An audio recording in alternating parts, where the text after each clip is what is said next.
हे जे 46 लाख अर्जच्या संदर्भामध्ये सन्माननीय सदस्यांनी जी वक्तव्य केलेलं आहे ते डीबीटी पोर्टलचे एकूण अर्ज होते आणि आपण जो प्रश्न विचारला आहे तो कृषी शाश्वत सिंचन योजनेमध्ये 100 कोटी रुपयाची तरतूद करण्यात आल्याची घोषणा होती का? ते 100 कोटीची नव्हती, ती तरतूद 500 कोटीची होती आणि 500 कोटीमध्ये 400 कोटी रुपये हे सूक्ष्म सिंचनासाठी होते आणि 100 कोटी रुपये शेततळ्यासाठी होते। आता आपला प्रश्न आहे की एवढ्या मोठ्या प्रमाणामध्ये अर्ज नाबाद का करण्यात आले? माननीय सभापती महोदय, की जेव्हा पूर्वी लॉटरीची पद्धत होती आणि वर्षानुवर्षापासून जेव्हा लॉटरीची सिस्टम होती तर लॉटरीमध्ये काय होत होतं, एकाच घराचे 4-4 लोक माझा नंबर लॉटरीमध्ये लागेल म्हणून अर्ज करायचे। आम्ही जेव्हा त्याचा जेव्हा लॉटरी बंद करण्याचा निर्णय घेतला आणि सर्व अर्ज मंजूर करण्याचा निर्णय घेतला तेव्हाही बाब लक्षात आले की एकाच घराच्या 4-4 लोकांनी अर्ज करून ठेवले होते आणि त्यामुळे पेंडन्सी फार दिसत होती। आणि मग जेव्हा आपण लॉटरी बंद करून जेव्हा सर्व शेतकऱ्यांचे अर्ज मंजूर करायचे टप्प्याटप्प्याने असं ठरवलं आणि लॉटरीमध्ये अडचण काय होती की मी कालपूर्वी देखील माझ्या भाषणात सांगितलं की 100 लोकांना लाभ द्यायचा असेल तर 1000 लोक अर्ज करायचे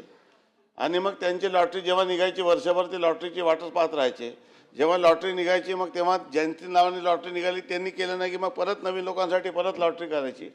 आणि जेवढे लोकांनी जास्त लोकांनी अर्ज केलेले त्यांचे अर्ज त्यांना त्रास होत होतं आणि त्यांना वारंवार या ठिकाणी अशा पद्धतीची अडचण होत होती। म्हणून आपण जेव्हा कृषी समृद्धी योजना आणली त्यानुसार आपण आता असं ठरवलं की महाराष्ट्राच्या सर्व शेतकऱ्याला जे भांडवली गुंतवणूक आपल्याला करायची आहे, मग यांत्रिकीकरण असेल, सूक्ष्म सिंचन असेल, शेततळं असेल, यामध्ये आपण त्या सर्वांचे अर्ज मंजूर करायचे आणि सर्वांना समृद्ध करण्याच्या दृष्टीने सर्व लाभार्थींचे अर्ज मंजूर करावे अशा पद्धतीत जेव्हा अर्जाची स्क्रुटनी करण्यात आली तेव्हा काही लोकांनी सातबारे जोडले नव्हते किंवा वेगवेगळे कारणामुळे जेवढे लोकांचे अर्ज या ठिकाणी नामंजूर करण्यात आले होते त्यांचं मुख्य कारण असं की त्यांनी फक्त अर्ज केलं होतं परंतु सोबत काही जे कागदपत्र ते जोडले नव्हते आणि जेवढे लोकांनी या संदर्भामध्ये तांत्रिकदृष्ट्या ते अर्ज पात्र नव्हते आणि त्यामुळे कोणालाही हेतुपुरस्पर रिजेक्ट केलेला नाही आहे ही बाब मी सर्वप्रथम लक्षात आणून देऊ इच्छितो। आणि त्यांना ते तो पोर्टल ओपन आहे, त्यांना त्यांच्या त्रुट्या पूर्तता करून ते अर्ज दुरुस्त करण्याची त्यांना परत मुभा आहे। दुसरं की आपण नंतर शेततळ्यासाठी 9758 अर्ज कारवाईचा आहे आणि अर्जापैकी 7468 शेतकऱ्यांनी आवश्यक कागदपत्रे अपलोड केली आहे।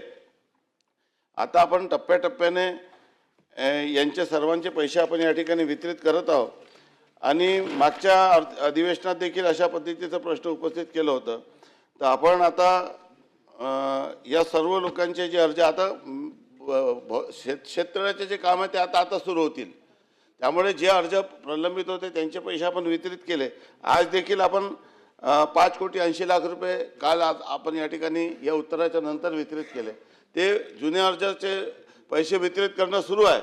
आणि आता जेव्हा उन्हाळा सुरू होईल तेव्हा मोठ्या प्रमाणामध्ये शेततळ्याचे काम सुरू होईल आणि नवीन शेततळ्याच्या कामासाठी आपण नवीन अर्थसंकल्पामध्ये देखील तरतूद केली आहे आणि त्यानुसार